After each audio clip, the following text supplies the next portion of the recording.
Support WrestleTalk! Sami Zayn and Kevin Owens have finally unthroned. I think we'll go with that. They've unthroned. They've co-dethroned the Bloodline's tag title reign as they defeated the Usos last night at WrestleMania 39. I'm Ollie Davis, night one. I'm Ollie Davis. I'm joined by Lugo and DAD. If you haven't already, please press the thumbs up button. Give us a subscribe. Leave your thoughts of WrestleMania 39 Part 1 down below in the comments. And also get them into WrestleTalk.com/support or read out all of those chats over $5 because this is the WrestleMania 39 Night 1 review podcast. Absolutely, yeah. This is show 2 of our 6-show run that we are doing here on the WrestleTalk Podcast. Tonight, myself, Dan Layton, and a returning Chopper Pete Quinnell will be doing Night 2 live reactions with a past concussion protocol. Yeah, with a stacked old card of tonight. I think actually tonight 2 might, like, in-ring might even be better than Night 1, which seems almost unlikely because Night 1 was so good. Yeah. But considering they got that triple threat, I just think that... And Bianca Asuka, which I think is going to be a banger as well. And Cody Roman, the Hell in a Cell. Yeah, well, the Hell in a Cell, that could go one of two ways, couldn't it? It can either be... Here's what I would say. It's either going to be Edge versus Mick Foley at WrestleMania, or it's going to be Edge versus Randy Orton at WrestleMania. Yeah.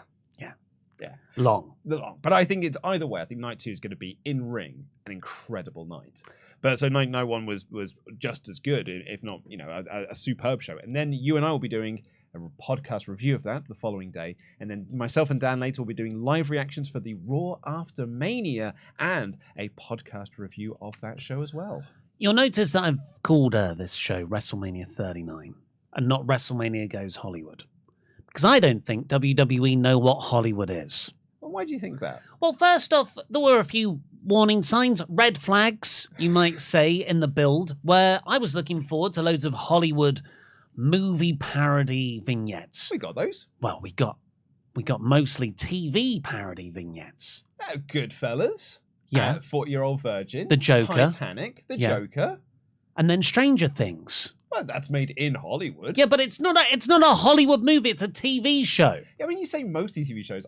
That's one TV show. I felt like there were more. Yeah, now we're talking about it. I can only think of that one. Yeah, it is the odd one out. Okay, that was the red flag. on this show, we had an opening video package from Kevin Hart. Undoubtedly Hollywood. He is a Hollywood star. He did host the Oscars. He was pulled. I can't remember. I cannot remember. And I don't care to know. He might have once hosted the Oscars. Then there was John Cena, who I consider more of a wrestler, even though he is an actor. Oh, I think he's more actor than he... And going by the match he had as well, he's definitely more actor than he is he's checked wrestler. out. The other special appearances we had on this show were KSI. Pat McAfee, some guy who plays football, George Kitty, yeah, Kitty George, Kitty George, Snoop Dogg. He has been in over 80 movies. The Miz told us. Snoop Dogg, yeah, I can believe that, but they're not. I just, where's the Hollywoodness? I tell you where the Hollywood is. Product placement. That's where the Hollywood is. Sponsor Mania ran wild on this show. Apparently, according to Brandon Thurston. And actually, I think Triple H even said as much in the post-show press conference. Over $20 million worth of sponsorships were signed for WrestleMania weekend. And you can tell because every single match had some form of sponsorship on him. Most grossly in the Mysterio match, which it really took me out of the match. I Cinnamon Toast Crunch. I had to kind of fight with myself to get myself back into it because I was so into the pure emotion and drama. Michael Cole's like, this is one of the most emotionally charged WrestleMania matches we're ever going to have. And then Rey Mysterio passed a Cinemoji and all of this gross graphics came up and I was like, what is this company? But they said presented by Cinnamon Toast Crunch, and I thought, oh, that's a bit awkward. And then Ray's name bar graphic came up, and it was all like cinnamon toasty, and I thought, oh, that feels inappropriate. And then he passed this guy in a giant mascot Cinnamon Toast Crunch outfit. Yeah, I was like, KSI's back. And I was like, what's it? Surely that's an angle. Surely one of the Judgment Day is going to be, and that looks about Damian Priest size. And then the whole LED panel bit round the ring and on the ring apron exploded with Cinnamon Toast Crunch graphics. For all of the good that WWE have done since Triple H has taken over, creative is better, TV is better, pay-per-views are so much better. They will always be WWE and will always do stupid crap like this. But at least it wasn't forcibly integrated into the actual match. I know it was there. It wasn't called the Cinnamon Toast Crunch father versus son match. But okay, that's moaning. I think, and there'll probably be a few little nitpicks throughout the show. Yeah, I think there were some pacing issues on the show. Oh, how dare you? Because I am just about to put over how incredible the layout of this 4-hour card was. Layout's different to pacing. I guess so. I think this isn't WrestleMania Goes Hollywood. This was WrestleMania Goes Takeover. In that Triple H always structured the card, this is a crazy concept, with increasingly bigger matches. You started with the least important match. You didn't quite do that here. But then you build to the last three are like, oh my God, there's this match, then this match, then this match. The final 3 matches on this show were of such an incredibly high quality, like all-round high quality as well. Storytelling, in-ring wrestling, emotion. This felt like the glory days of takeovers. And what I loved about those final 3 matches in particular is each one of them brought something different to the table. You had the soap opera drama of the Mysterions. Then you had the in-ring brilliance of Rhea and Charlotte Flair. And then you had like the storyline-driven PWG style tag team main event, which was the culmination of a months and months and months long storyline. Like everything just sort of like really came together brilliantly. And like even talking about like, you know, the layout of the show, putting the trios match in the middle was a genius little move, because it's like, this is probably the least important match that we have on this night, so let's plonk that here. But granted, speaking the men's showcase tag match, but it was also only 8 minutes and it was really, really fun. So the trios match was perfectly placed directly in the middle of the show, sandwiched between the Mysterions and what was the match that came before that? Was it the Logan Paul Seth Rollins match? Yeah. So it was like perfectly placed. The big celebrity match, trios match to, you know, for your legend spot, then your soap opera drama. Every single match brought something different to the table, and it made for a really like varied and variety based WrestleMania, which is what you want from a wrestling show. And what? Well, you said that the pacing wasn't very good. Well, that's because... And then you just talked about how great it was. Well, no, I say the layout's very good. The pacing was more of a thing because it was like every time something was about to get started, we got video packages for different sponsorships. That's the way now. But I know that's the way now. But for me, and this is just personal preference, I am like, oh, I'm excited for this thing. And then it's like, sorry, I've got to do some corporate things for you here. I've got to do some PowerPoint presentations to show all of the corporate work that we're currently doing. This is not, I feel like I'm tuning into investors' calls more than I'm watching wrestling shows. And because it's on Peacock, they have the adverts as well, which also slows the pace down. I think the most glaring thing for me was the final stretch of this show. Because you had Rhea and Charlotte, which struggles to begin with to get the crowd into it, because it's not a hot feud, it's not a hot angle, and it should not have been the main event, and thankfully it was not. Thankfully for me personally anyway, I think they made the right choice going with the tag match. So you had that, but that had like a brilliant finish and like a final 5 minutes that were just like, that was awesome. And at the end of that, I was like, I'm so ready for the main event. I cannot wait for this main event. And that was at 4 a.m. The main event did not start until 25 to 5 because there was a half an hour gap with Miz and Snoop Dogg and Pat McAfee, George Kitty, and adverts for like insurance, TurboTax, a musical performance. And I was like, I was literally Millhouse. When are we going to get to the fireworks factory? Because that is what I'm ready for now. And it really did actually like just slowly chip away at my excitement for the main event. Particularly because they played the video package that got me excited for the main event, then slowed the pace, drag it back down. Here's an advert. Here's a musical performance. Now here's the match. I think all of that is fixed if you just don't have the Miz Pat McAfee bit. Exactly. Yeah. You cut all that out, because that was like 20 minutes. I know the match only goes 3, and this was the comments people were making. It's like, you're blowing this out of the water. It's only 3 minutes long. You're blowing this out of proportion. The match was 3 minutes. The segment was 20. The segment was a full-length episode of Friends. And I don't think that is how you don't bring a crowd down by showing them a full sitcom episode. That's not funny. That's not funny. The Big Bang Theory. Yes, yeah, pure self-indulgence. I agree that was the only blemish on the rest of the night because everything else was either above average to excellent. So should we talk about the main event? Please, though? let's. So Kevin Owens and Sami Zayn took on the Usos. The Usos got the rap performance entrance. Don't mind that. That's part of an entrance.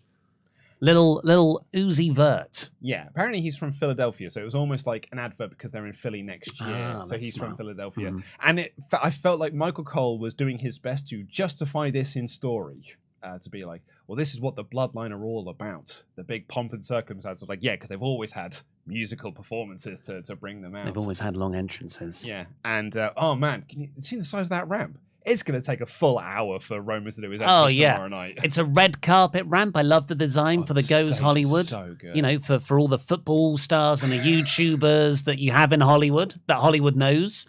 But then you got Kevin Owens and Sami Zayn coming out. Which Michael Cole was pitching as, these are the working men. They don't have the big pyro and ballyhoo. They are just working class guys that are coming down here. Your working men's club, just with their pints of bitter to come down and fight against the pomp and circumstance of the Usos and the Bloodline. And I thought that was quite an effective divide. And there was what was beautiful about this main event is there were so many areas of conflict.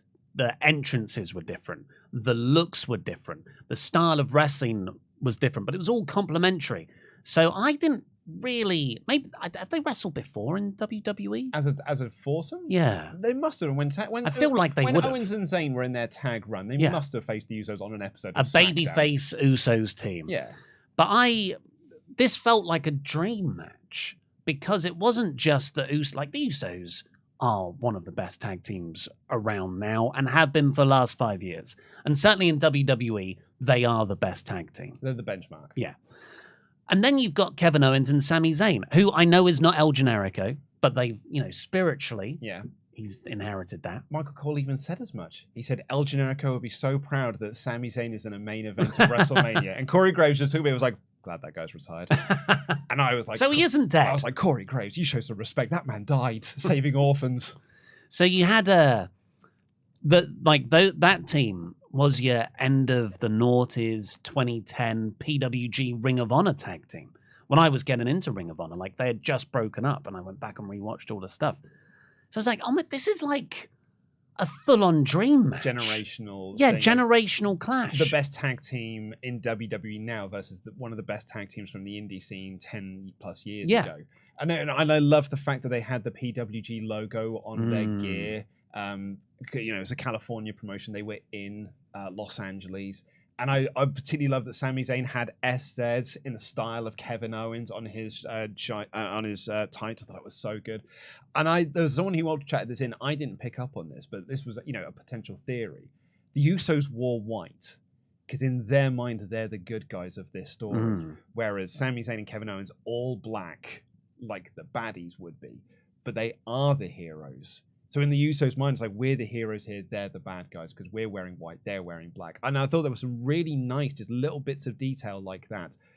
And then, to cap it all off, they had a very, very excellent professional wrestling match that was just not only great in terms of in-ring, but just so much better because of the emotion and drama that's been building towards it. There was a moment in the match when Sami Zayn was worked over. Jimmy and Jay were doing the dual super kick spots, and it was getting like to that overlong beat down. Oh, this is character uncomfortable now. I don't want to see him get so rattled. And I think Jay felt that a bit as well. It's like, please stay down. I don't want to keep doing this. But, Sammy's just kicking out every time at the last second. And then Jay hits this haluva kick. And that was the best spot of the night, I think, for me. And he catches Sami. I think it was this way round. He's like, don't do this, Us, or whatever. And Sami used that to explode a suplex him into the corner. And suddenly, oh crap, the hot tag's on. And that hot tag struggle of Sami over to Owens. And it wasn't really a match built around too many hot tags. WWE tag team matches are pretty formulaic. Work over one of the baby faces. Hope spot, hot tag, boom, boom, boom, boom, boom. Baby faces win, or heels cheat to win. This was a lot more back and forth, but still had prolonged workover spots. It was more indie style. So when you did the actual Hope spot into a hot tag, that felt like how I used to feel when I first saw hot tags done when I was a kid. Yeah. I was just like overwhelmed. Like, yes, come on, go and get him, Kevin Owens. Exactly. It's the progression of wrestling and how wrestling has changed over the last 20 years. I think this match also, as being the main event of WrestleMania, is a really good sort of way to kind of like quell down those people. Like, the indie style doesn't work. Indie wrestling is bad. WWE is the only way that really works. Because these guys went out there and did an indie tag match that you would see on indie shows 10 years ago. And it was the main event of WrestleMania.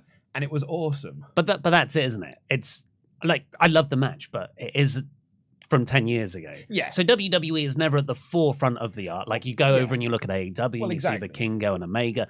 But this is, I mean, that's nothing new, though. Main event WWE style is what Ring of Honor was doing 13, 14 years ago. Yeah. But you've had that with Seth Rollins and Daniel Bryan and CM Punk from before. Because there were people in the comments that were like, oh, that's the best tag match since Young Bucks Lucha Bros. And I was like, I think they're very different matches because that, I think, in-ring Bucks and Lucha Bros was better. I think in-ring Omega Hangman versus the Bucks was better.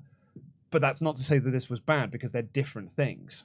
Because this was an excellent professional wrestling match that was so well worked and had way more drama and emotion than perhaps those other two might have had. I think the Revolution tag match had just as much drama in it, but that was also early doors of the drama, whereas this was culmination of the drama, so it peaks a lot higher. Yeah, there's definitely a satisfaction in sticking the landing, isn't there? Absolutely. Yeah. And I don't want to compare, do the AEW WWE comparison thing, but seeing that we're on it, WWE, since Triple H has got the book, has been able to really flesh out the enjoyment of matches using long-term storytelling. And that is something that has been missing from AEW for about the last 9 months. Seems to be coming back now.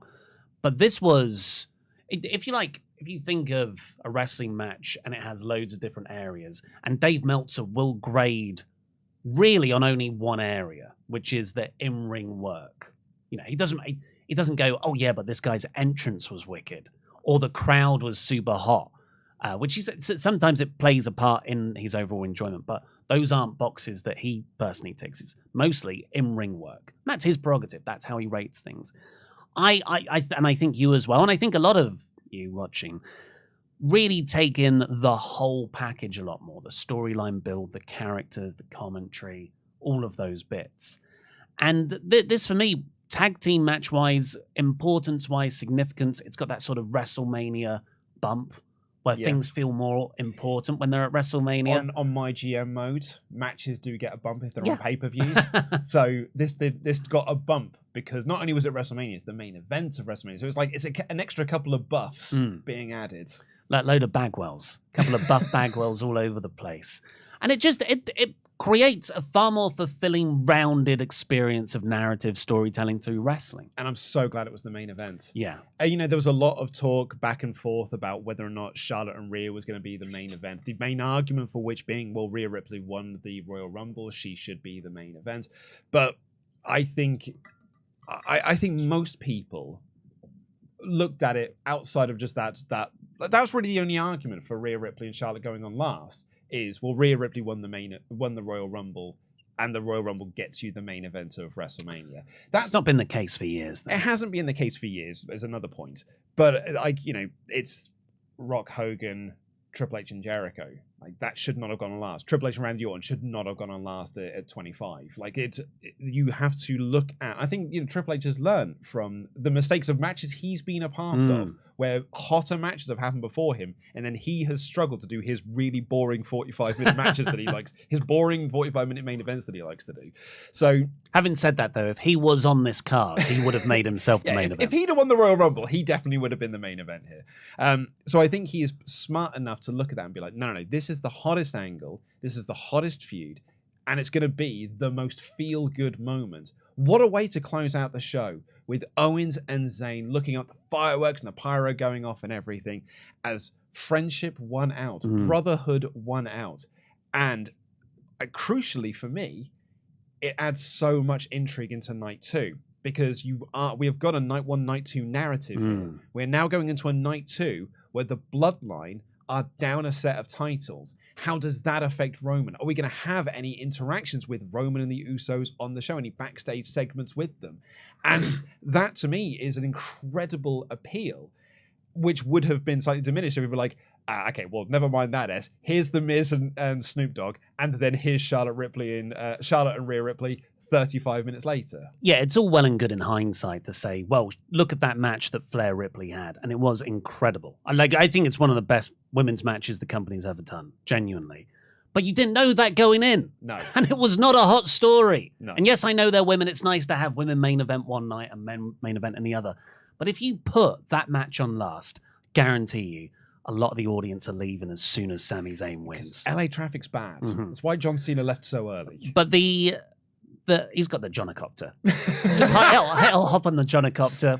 Apparently the rumor is Brock's going on first tonight. It's like, I reckon Brock's just going to go off and just tell his private jet, like, Ash, keep the engine running. Yeah, like, I won't be long.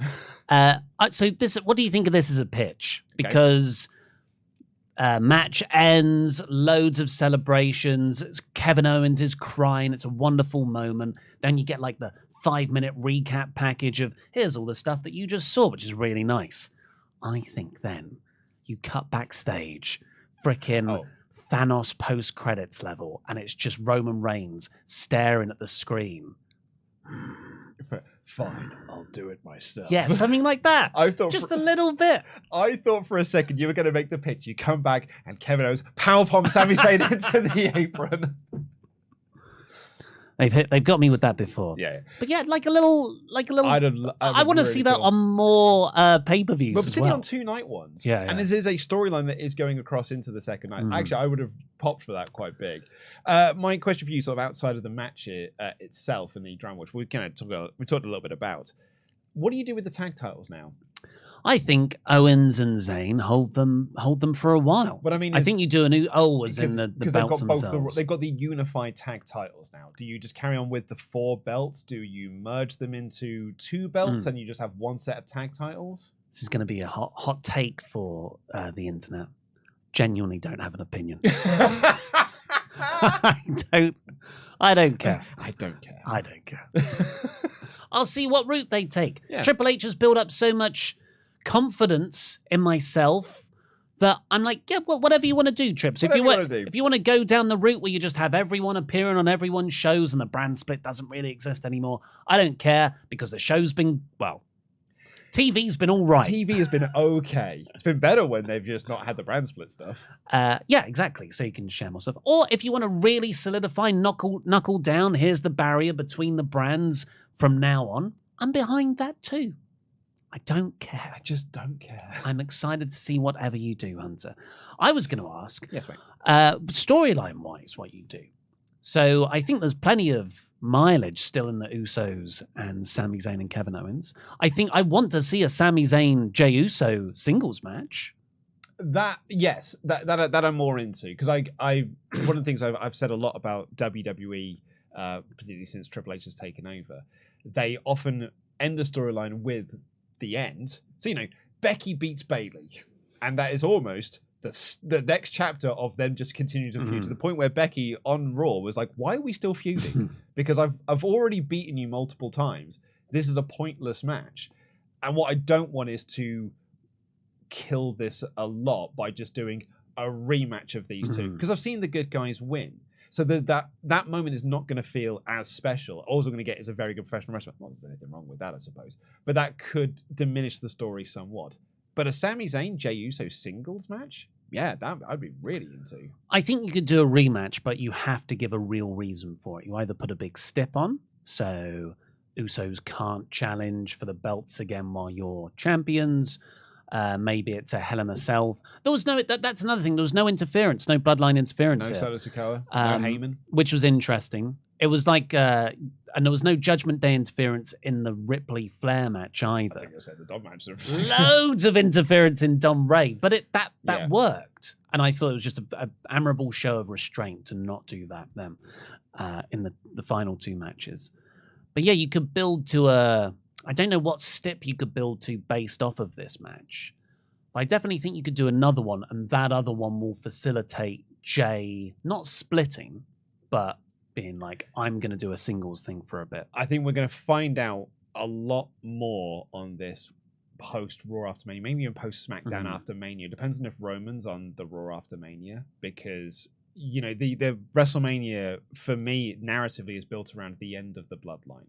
And that's not the end of the Bloodline story. It's the end of this era of the Bloodline story. Bloodline with all the gold. Exactly, yeah. So, Roman loses tonight. So the good guys have got the gold now and the Bloodline become fractured.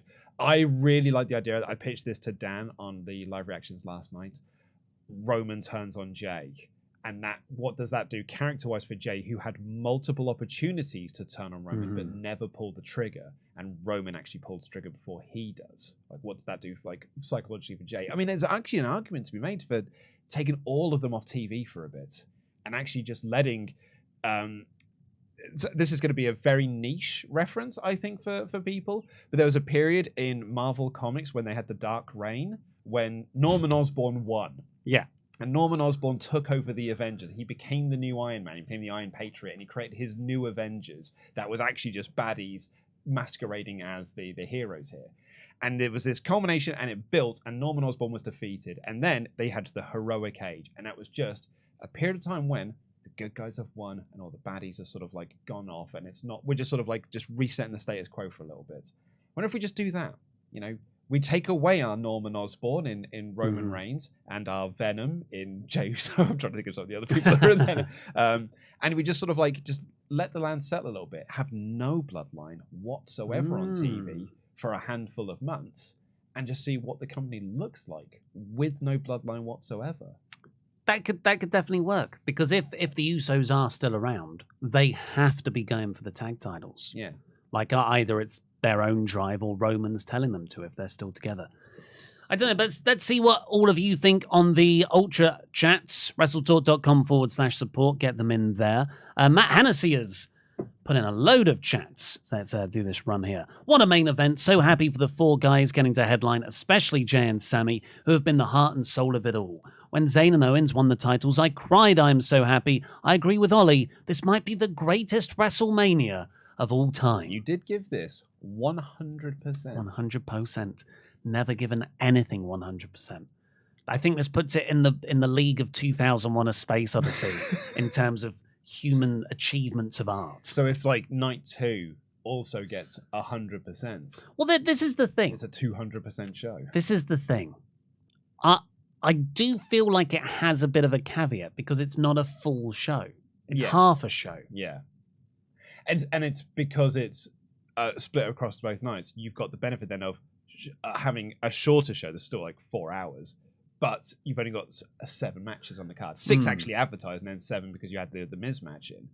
So that makes it easier to lay out a really great and solid WrestleMania, as opposed to back in the day when it was we've got to do all of this on one night. We've got to get 10 matches on the card, and then you're going to have your peaks and troughs. But imagine if you just had an amazing 4-hour show with Mysterios, Ripley, and Flair tag match, Logan, Seth, IC title 3-way, Belair, Asuka, Reigns, Cody. Yeah, so you're cutting out the Hell in a Cell, yeah, which I would agree is not needed. You're cutting out both of the showcase matches.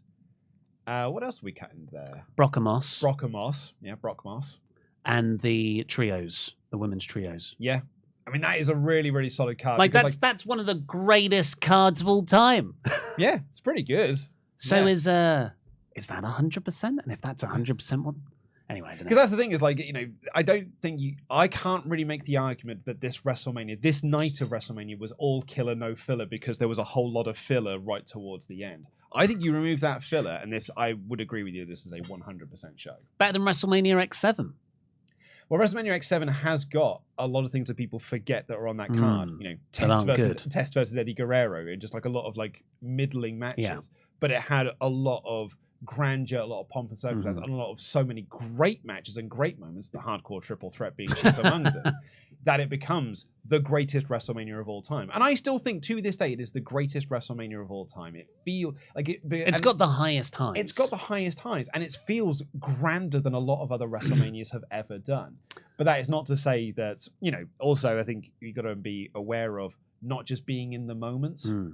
That's the greatest WrestleMania of all time because we've got 20 plus years of hindsight on it.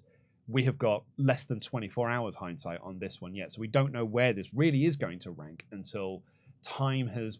Because last year people were saying, that was one of the best WrestleManias of all time last year. And no one talks about it anymore. Looking back, it's a pile of crap. That's exactly it. So I think you do have to, in a year, who's not to say in a year's time, we're going to be like, that cinnamon toast stuff. Oh, man, the half an hour with George Kittle, whatever his name is. No one will remember that apart from you.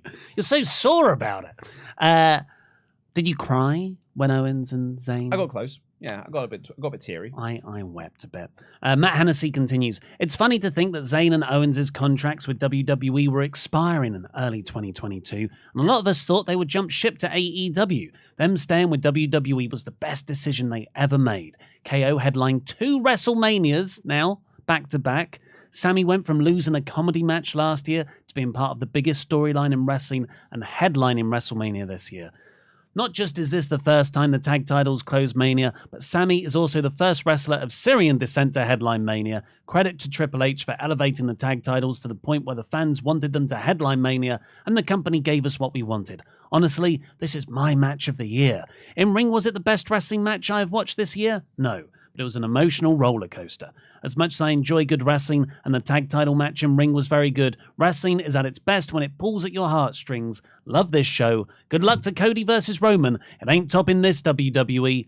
It ain't topping this. WWE have made 4 new top stars in Jay, Sami, KO, and Jimmy. Well, we'll certainly see on the new stars thing, certainly. I think Cody and Roman... I just want to point out, a lot of people said that about Bronson Reed and Johnny Gargano at the last pay-per-view, and that didn't happen. But Cody and Roman, I think, is going to excel tonight. I really do think they're going to pull out all the stops for it. Raging in VA says, Sami to Jay, you chose this Us perfection. I heard y'all wondering what he said to him between haluva kicks. That was what he said. That's what was said. I agree with Ollie 100%. Now it's up to Cody to finish the story. Subscribe since 28,000 subs. Keep up the amazing work. Thank you very much. Ben Greenwood's got a few here. The Usos are the best tag team of all time. They're consistently one of, if not the best match on the card every time. Historic tag team championship reigns, defenses, stories, both proving, but more so, Jay, that they could be single stars. Day one is H. Also, push Chad Gable to the moon. I know we say this all the time, but please, for the love of God, let this man run as a single star and send him to stardom. He is so good, charismatic, technical, plucky underdog babyface run to be the one to beat Gunther. I don't think we can send him to stardom. I think there'll be some problems with sending him to stardom. I think you can certainly make the argument of the Usos being one of the best tag teams of all time within WWE. I slightly disagree with the historic tag team reigns and defenses because I a lot with Charlotte Flair reigns. Yeah, she's had 14 of them, but how many of them do you actually remember? Well, you remember this one. That's it. But that's one, and they're like 15-time tag team champions. Unknown user. Although I loved everything in the Zayn story in the main event, I do wonder why WWE keeps telling the story that Sami has turned face instead of saving his brother. If it would have been Drew at the Royal Rumble, he would have hit him with the chair, right? Yeah? I do wonder why WWE keeps telling us that. Sorry, I'm not sure. I think what Unknown User is saying, that Sami didn't turn face, he just saved his brother. Because if Drew McIntyre was in that spot at the Royal Rumble where Roman kept beating him, right, Sami would have probably also kept beating him. I think they're the same though, Unknown User, because it was just Kevin Owens being in that spot was what facilitated Sami to realize he's in a very toxic relationship. Yeah. And he's been made to do nasty things. Agreed. And Riot DR, who's a 11-month member, hey yo, I feel I must mention 27 super kicks with doubles counting at 2 were hit in that main event. Still fantastic. Hug someone you love today. We'll go this way. Chairs were further away than we thought. Then. Yeah. And we both like our heads kept on going into each other. It was like you're walking down a hallway, and there are I'll go this way. Oh, Jonathan Hedman's written in, 19-month Memberg. Hello, guys. Great show last night. Imagine if we get a DIY versus Kemi and Sami, or the Usos, or Return of the Revival. Looking forward to tonight. I mean, you pitched this in the prediction show of that's your summer program is Owens and Zayn versus DIY, and like that is beautiful because that's brothers versus brothers again, and I love that. That's what I want. Chuck in the Usos as well as a little three-way thing. It's brothers versus brothers versus brothers. And the Dark Order? You want them in as well?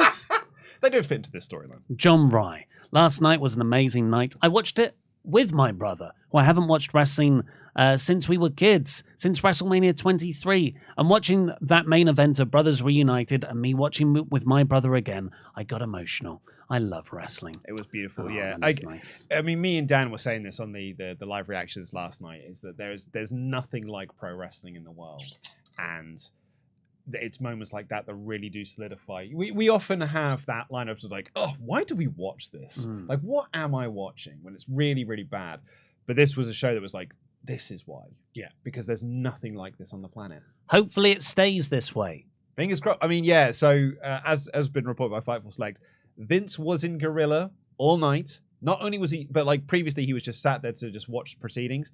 He had a headset on and was giving directions and was giving input and feedback. And he also did that on SmackDown. He'll be there again tonight. He'll be there again on Raw. And the feeling amongst talent is if we see him at SmackDown, he's just back. But I didn't feel his influence on this show at all. Well, the only way I felt his influence on this show, and this was pointed out by Sean Rossap on Fightful, was that this show more or less felt like WWE was advertising to potential buyers. Look what you could buy. And if that's the case, then that has got Vince's fingerprints all over I it. feel like that's more of a Nick Khan thing. Like, that's always been his shtick since he joined the company, is all these sponsored matches bits. Maybe they've just got Vince in a room and they've put a headset on him and they've not plugged it into anything. So no one can hear his feedback and advice. Please keep getting in those chats to WrestleTalk.com/support. We'll read out all of them before the end of the show. Over $5. Let's clip through this WrestleMania. Kevin Hart did the opening video, as we've already spoken about. And John Cena versus Austin Theory was our opener. John Cena came out with a group of Make-A-Wish kids. And I thought, holy crap, he's winning. There's no way they'll beat John Cena with all these Make-A-Wish kids. And then they beat him. Take that, Make-A-Wish kids. I was really disappointed Austin Theory didn't do that in his promo later on, being like, well, I hope their final wish wasn't for John Cena to win, because he didn't. But like, one of the kids was dressed up as Hulk Hogan. Yeah. Everyone else was John Cena. Well, so Hogan's not problematic anymore? It was that kid's final wish. It was like, well, I'm going to be dressed as Hogan. I got a massive kick out of, and this was particularly brilliant in the live reactions. There was this sudden realization, the WrestleTalk logo is the G.I. Joe logo. And as I've been, when you first presented it to me, way back in the day when we rebranded years and years ago, I was like, it's the G.I. Joe logo. It's the G.I. Joe colors. It's the same style and stuff. And all of a sudden there was this general, because all of Cena's new gear is G.I. Joe inspired. I like the t-shirt's really cool. It looks like the back of the cards of 3 3/4 inch G.I. Joe figures. And it's got the logo on it. And all of a sudden the chat were like, hang on. That's John Cena's wearing the WrestleTalk logo. He's good, big watcher of the channel. Yeah, exactly, emails in a lot. This was an utterly basic John Cena match. He got worked over. No, it wasn't. Yeah, it was. No, it wasn't. A template John Cena match would have him doing way more moves. Do you think? It would have had him doing more work. No, because you forget that John Cena, through a lot of the late noughties, spent most of the matches doing this. I hate the way he sells. Okay, this was the worst John Cena back again. It made me feel slightly nostalgic because I got terrible punches. I got goofy selling. I got awful gurning. I got pantomiming with the referee. It was like everything you want from a John Cena match, but with way less effort being put in by the man himself. Well, it's because, he was just going through the motions. And it was the same at SmackDown, the New Year's show that he was on. he was just doing spots. He wasn't really there. He was thinking about the next comedy movie he's going to make. He's so checked out of wrestling. It's hysterical how checked out of wrestling that he is. But it was easily the weakest match on the card by some degree. Worked over by Theory, set up the 5 moves of doom, ref bump. The referee missed Theory tap out in the STF. Theory hit a low blow, A-Town down to win. So, yeah, nothing match. But it's okay because there was some star power there. It's WrestleMania. I don't mind that. The thing I didn't like was I was under the impression Cena was here to make Theory feel credible, which is something he desperately needs. And he didn't. No. Neither did the company either. No. Like, I don't think this did anything for Austin Theory. It wouldn't have been my opener. I really think they should have opened with the tag showcase match. 8-minute hot opener. Boom, boom, boom, boom, boom. All killer, no filler. I think either works. Then you follow with the Cena match. Because for me, this was just like it was a match. It was certainly a something. But you got to see Cena. I think that's a better opener, actually. Yeah. I think he got to go home earlier. Then we got the WrestleMania Showcase Fatal 4-Way match. It was Ricochet and Braun Strowman versus Viking Raiders versus Street Profits versus Alpha Academy. This match ruled. And it was awesome. This match was so much fun. They had 8 minutes and they did everything. Yep. Oh, and I wanted more. I was like, cram more spots in. No, do another shooting star springboard off the top rope, Ricochet. That was incredible. Yeah. Out to the outside on Angelo Dawkins, just after Angelo Dawkins had pounced Braun Strowman. What a spot that was. It was just like spot into spot into spot into spot. Like, so the momentum really got going in the same way that Braun's run around the ring does. Loved it so much. And my favorite spot was the Chaos Theory. That's what I was about to say. The Chaos Theory. I popped so huge for that Chaos Theory suplex. I said on the live reaction. Chad on Braun Strowman. I said on the live reaction last night, the first time I saw a Chaos Theory, I saw it live. For the first time I saw Doug Williams do it. And I was like, that's the coolest thing I've ever seen in my life. It blew my mind. And watching Chad Gable do it, and I was like, I mean, they'll tease the spot. They'll build to it. And then he did it. And I was like, that's incredible. Braun Strowman did a dive off the top rope. Brilliant, because the only reason he's in a tag team with Ricochet is because he doesn't like dives. Yeah, it was really good. Ricochet's springboard shooting star as well he got so much air on it. He felt like he was up there for an eternity. Which is why Logan Paul was like, I'll show you, kid. Yeah. But the Street Profits got the win at the end, which means they'll face Owens and Zayn. Does it? Yeah, I think they got a tag title shot. I don't think that's actually part of the match. There was no stakes to the match. Oh, well. It's just called. They should do. It's just called a showcase match, and they showed some cases. I think you could lead into that, but not a whole feud, just a match. Do it on Raw. After that, speaking of Logan Paul, we got Logan Paul versus Seth Rollins. Well, Logan Paul did a zipline entrance, very impressively. Because it was his birthday. Oh, I didn't get to do a zipline entrance for my birthday. Of course you did. So you got to. From Walthamstow to Hackney. Exactly. Like the kid in the Goonies. Yeah, which couldn't really do it into drafts, like for Quizlemania. It's just not built that way. Yeah, just drop me off at the station. I'll walk the rest of the way. And then a bottle of the Prime drink. Yeah. You know, the viral thing that weirdly is it viral? It sounds like it. It's incredibly popular and has made millions of pounds. Really? Yeah. The only time I've ever seen it is on WWE. Well, yeah, it's been I don't know how you spend way more time on Twitter than I do. And this is the point I made on a Raw episode recently. I was like, I've never met anyone in my entire life who has watched a Logan Paul video. I've never met anyone in our community who has watched a Logan Paul video. We never get any UltraChats in being like, I watch Logan Paul's content. I listen to his podcast. No one ever says it in the live chats either. So who watches his products? You know KSI, though. He was on Bake Off. No, well, KSI, I did say this, I know from Celebrity Gogglebox. That's what I know him from. He's funny, KSI. People were trying to make fun of me being like, Luke's not going to know who KSI is. It's like, I've watched Celebrity Gogglebox. I know exactly who KSI is. Thank you very much. So this Prime drink comes out, and I thought, it's going to be Seth Rollins. I thought he was going to attack him on the ramp. Great publicity for the Prime drink. I had it as either Miz or Jake Paul. Or Jake Paul, yeah. It was actually the chat originally that said it was KSI. The chat really? in the live chat called that it was KSI early doors. It makes sense because it's their drink, isn't it? I think. Oh, is it? Yeah, I think so. Oh, right. Okay. Well, that makes sense then. But when they revealed KSI was in the bottle, that was so well done. So funny. Like, because he just pulls down this tab to reveal his face. And KSI is he's a funny man. Yeah, he's got a good facial expression. He's got a thumbnail face. He's got a thumbnail face. So he just pulled like this little wacky expression. And then him and Logan Paul were like, wait. And because he's in this big like foam drink thing, he's waddling around all over the place to set up the big table spot. It was really entertaining. Seth Rollins, his entrance, he got a conductor out to conduct the crowd into, cute idea. I don't think it worked. No, I think it was better on paper than it was in execution. When Seth came out, because I don't get to talk about this because I'm not on the Raw podcast, I freaking despise his gimmick. I know you do. I hate it. It is go away heat for me. I know you do. As soon as the bell rings, I'm like, yes, Seth, awesome. As soon as it stops, and he's like, yeah, and doing his gurning and he's dancing and his stupid outfits. He looks like an idiot.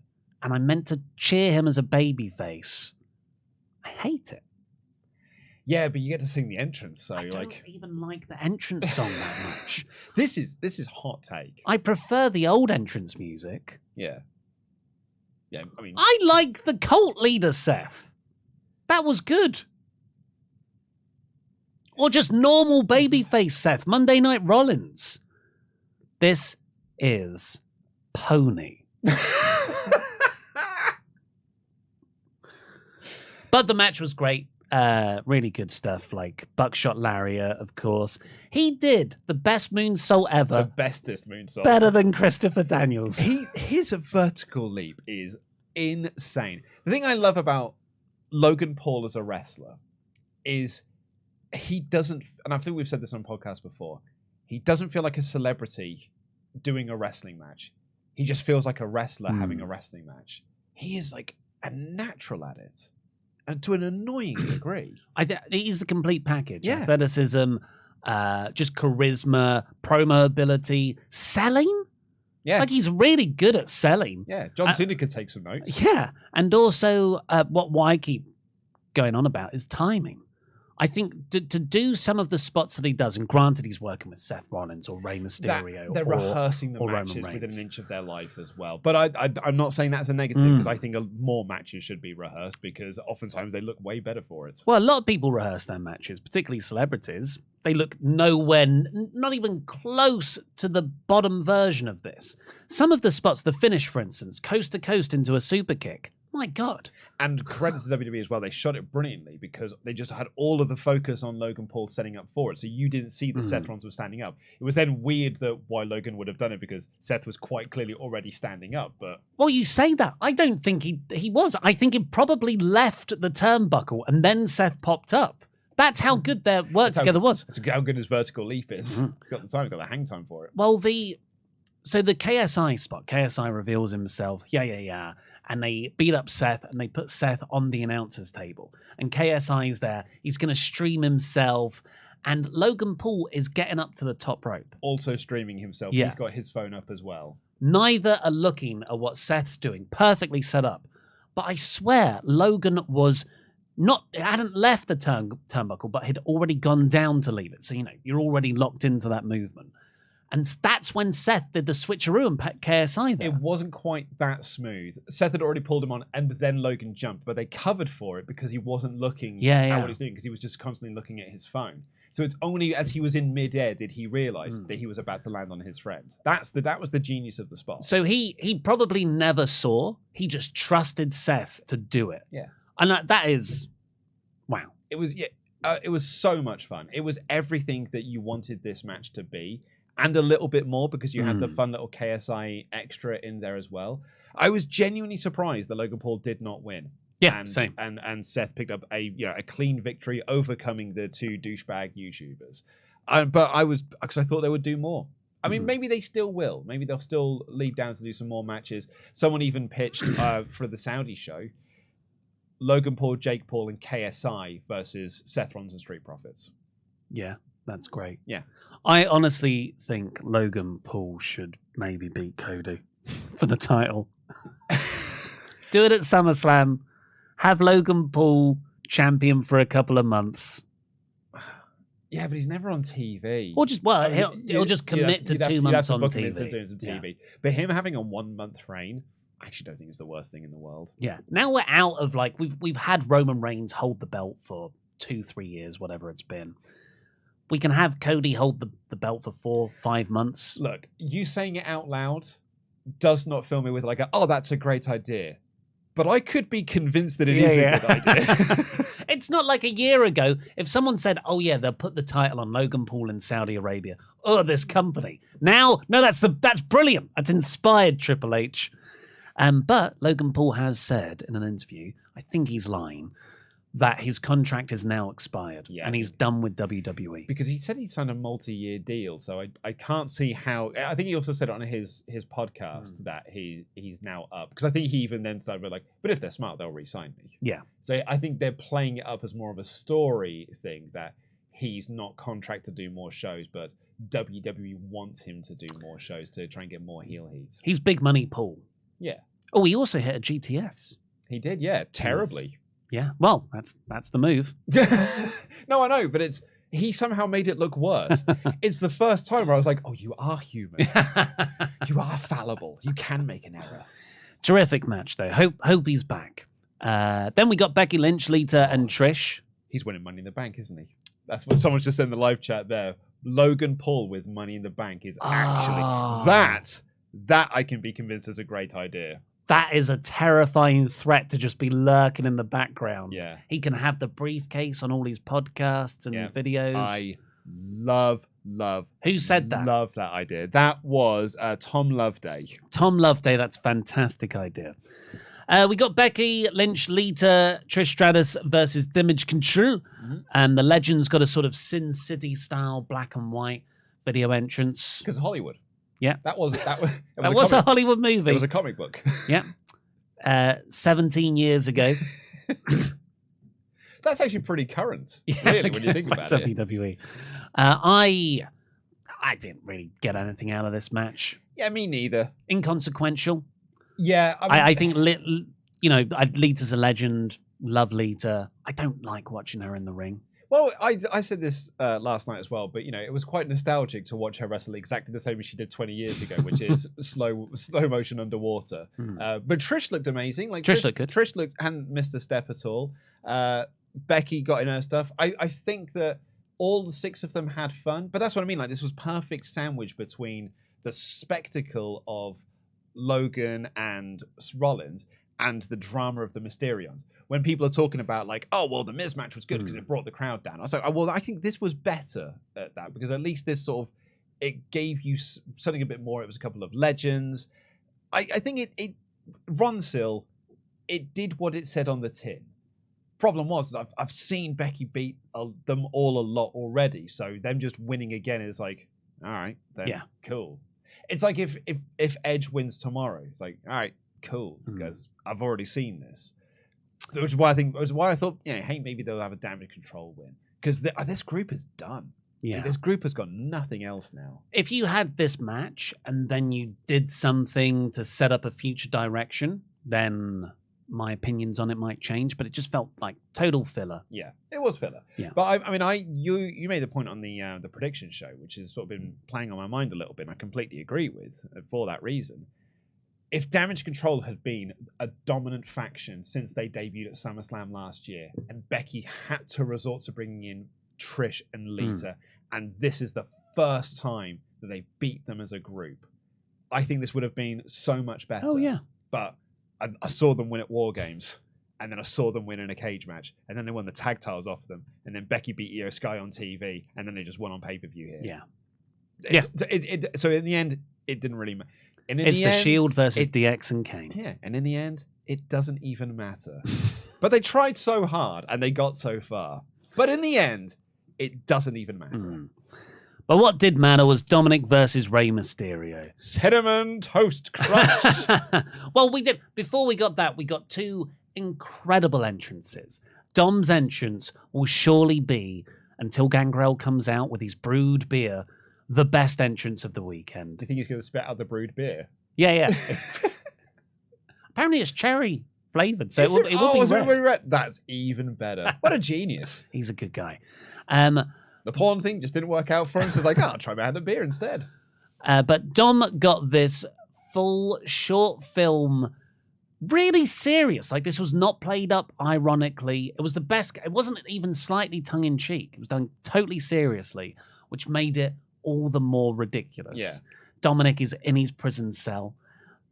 The guards come and collect him. They escort him like he's really dangerous into this car. The car arrives in the arena. He gets out. He's still handcuffed, escorted to the ring. He felt like a Hannibal Lecter supervillain. And he was wearing Rey Mysterio's mask from Halloween Havoc when he faced Eddie Guerrero. Oh, I didn't know that was the mask. That's the mask. Wow. And it was like, we came out, I was like, oh, it's the Halloween Havoc mask. And he had the Halloween Havoc covers and everything.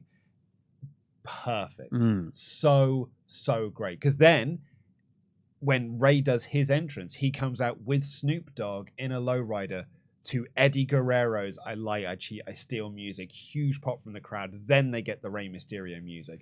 And that's why I was so angry at the sponsorship thing. Because Dom's entrance was so great. And Rey's entrance was so great. And Michael Cole's commentary. And I was just talking about like how I was saying to Dan, I was like, this is the reason why I love this feud so much. Is not just that everyone's doing great work.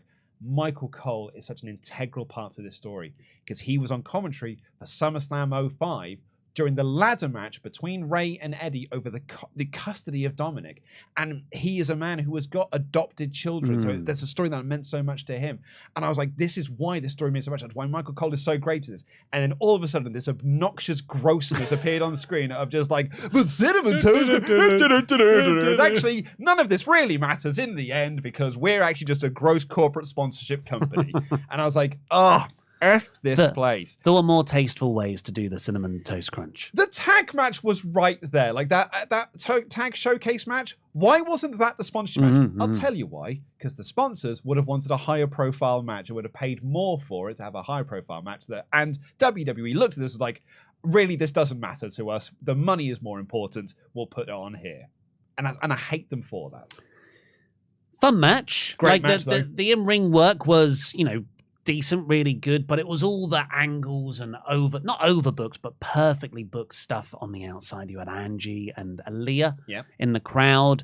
You had water on Aaliyah. Yeah.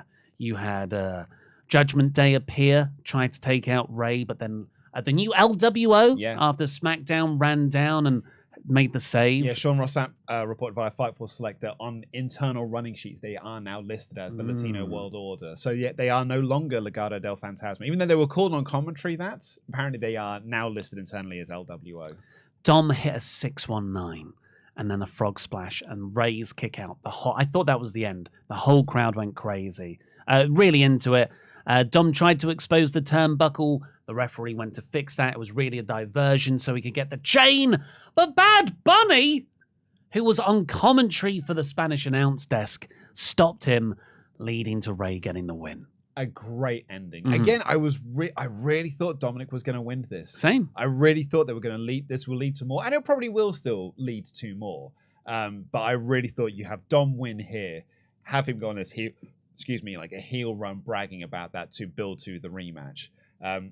I mean, this will just be one of the things that they do the rematch anyway, and Rey just wins again, and I guess that's fine. It was, apart from Theory, it was all baby faces winning. Very babyface heavy show, and I wonder if a lot of that is because Theory won in the opener, or you are setting up the idea that Roman might retain. Could be, yeah.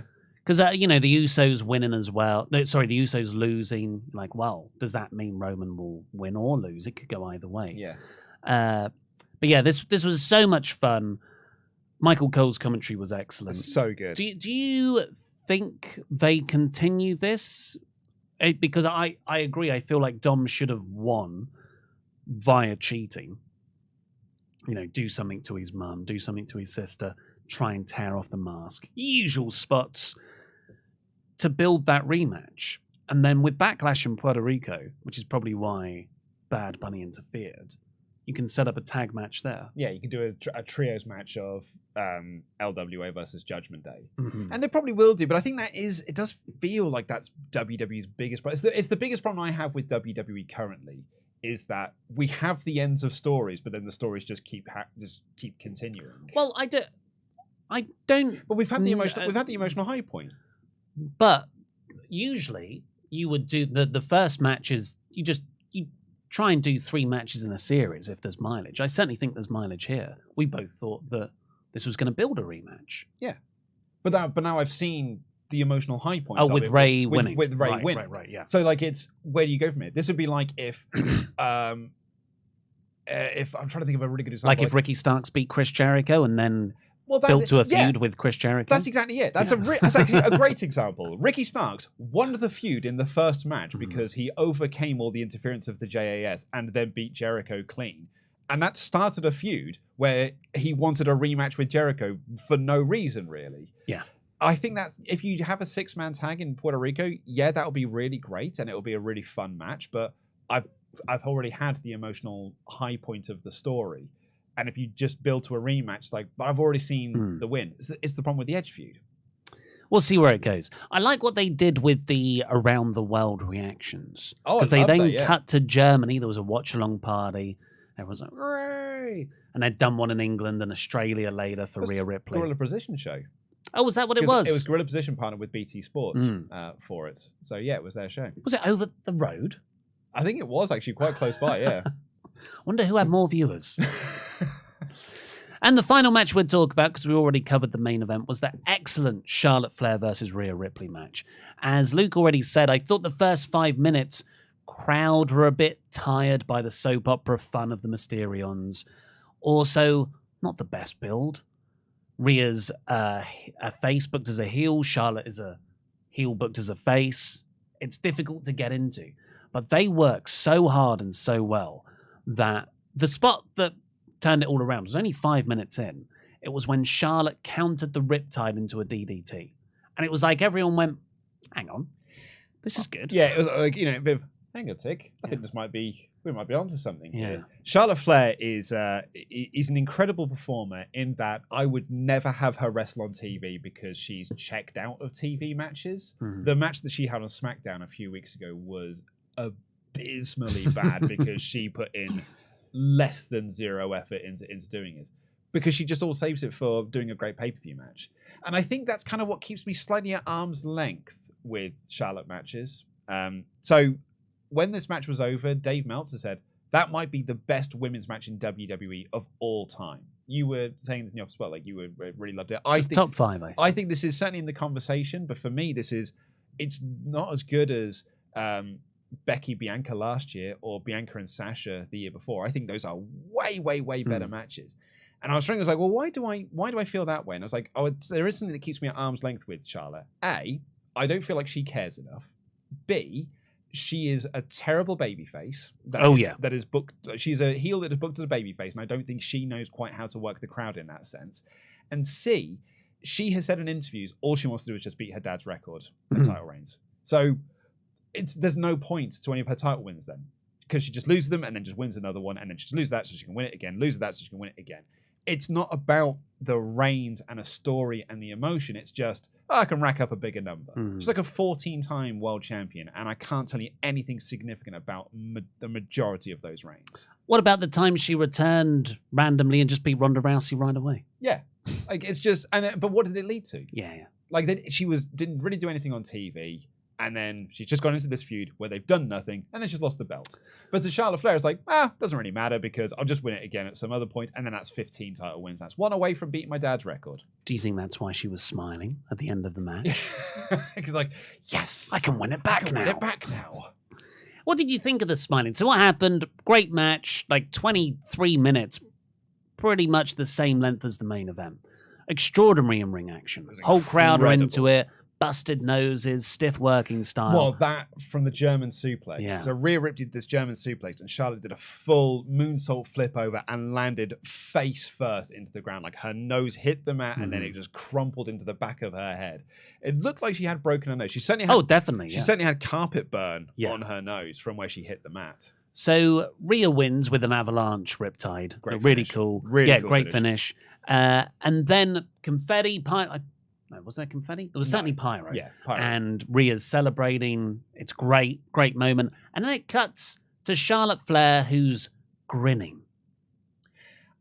This is the problem, because there's been no story going into this. You're like, but what is the story? Yeah. What is your character reason here? Yeah. So maybe it's just that she felt like she'd finally met her match. So finally someone was on the same level as her, even though she's lost the title 14 other times. So clearly there are other people that have been on her level. I don't know. Do you know what?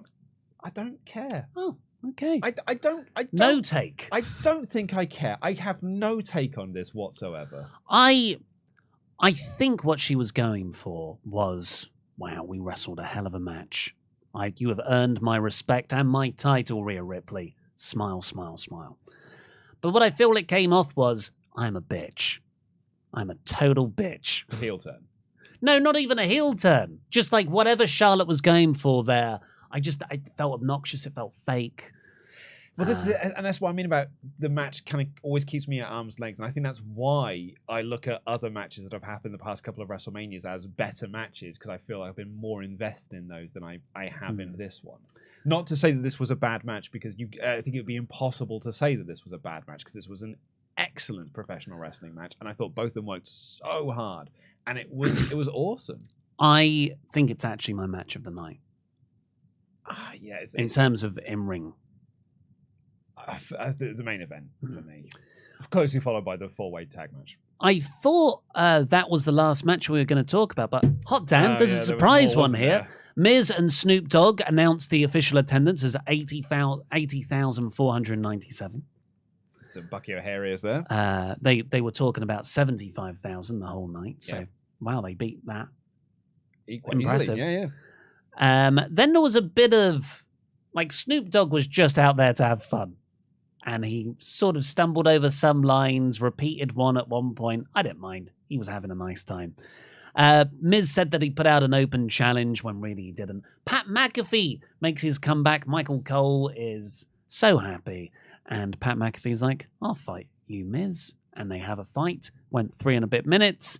And a football person called Kitty George, clothesline Miz outside, leading to Pat McAfee's pump win.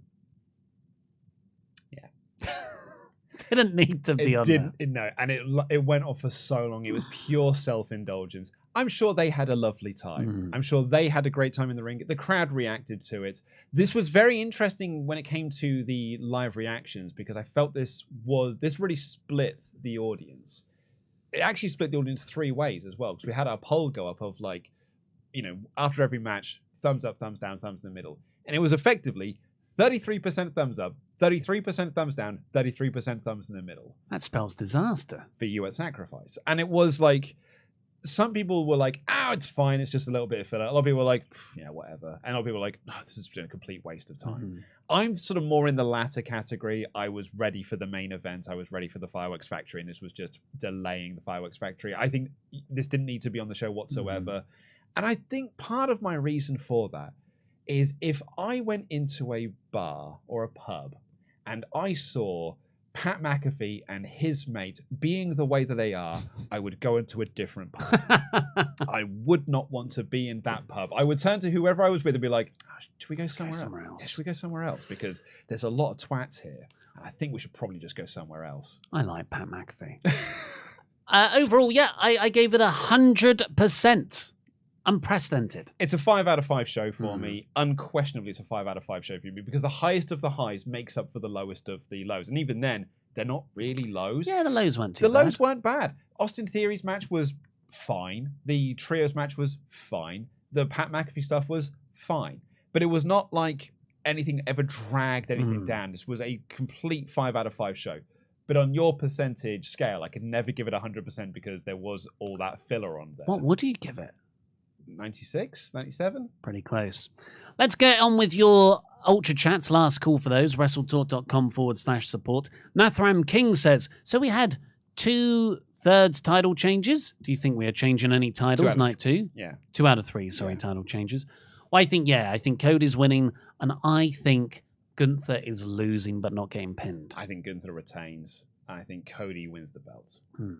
Ben Vlerick, mostly killer, some filler. Even the filler was decent to good. Pat McAfee and Miz was perfect for what it needed to be. A breather between main events. Only downer was Cena Theory. Mare match, and as Cena said, even with a win, nobody cared. Did nothing for Theory. Ben continues, happy for Zayn and KO though. As KO said, regardless of all the success, Usos are still underappreciated. One of the best teams ever, if not best today. Together and even as singles, they are so good. Samoans, where do they keep making them? Unbelievable dynasty. Samoa. Anyway, I had a great time, hyped for night 2. Glad I got to share it with WrestleTalk and its community from Belgium. Most probably don't even know what pro wrestling is here in this godforsaken small country. Thanks for the content and community. I mean, you say that though, Ben. Belgium's a beautiful country. I'm going there in May. To Antwerp. Antwerp. Oh, I've never been to Antwerp, but I really like Belgium. I think it's a beautiful little place.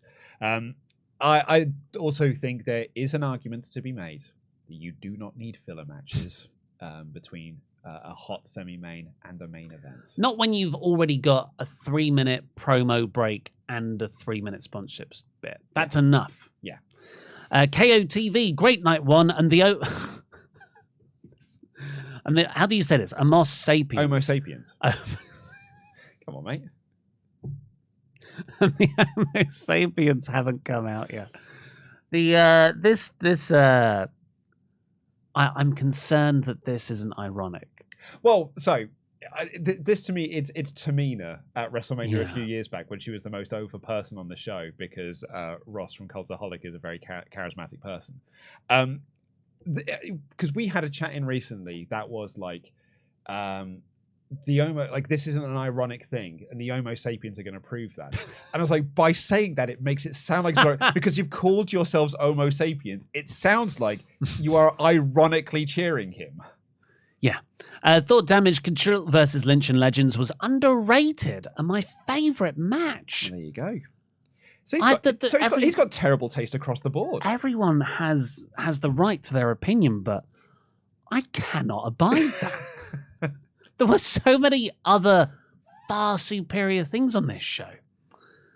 This has got to be a trolling one. Well, that's it again, and that's why it feels like all of this, online, the Homo sapiens thing. It's ironic. Harry Iveson, a fantastic night of wrestling. I had a blast watching this show, and I can't wait for tonight's show. One of the greatest WrestleManias we've had in a long while. Brandon Kwame. Brock versus Amos is about to slap tomorrow. Let's go, big guy wrestling. So, maybe Brandon is actually Braun Strowman in a dummy account. But that Harry Iveson one just really stands out to me because we had all of those comments last year.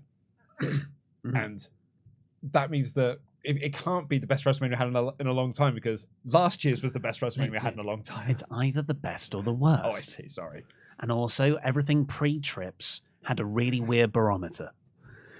D-Boat. The Street Profits should make that frog splash onto the knees a protected finisher. Also, what if Roman retains and berates the Usos for losing and causes the bloodline to implode at the next pay-per-view?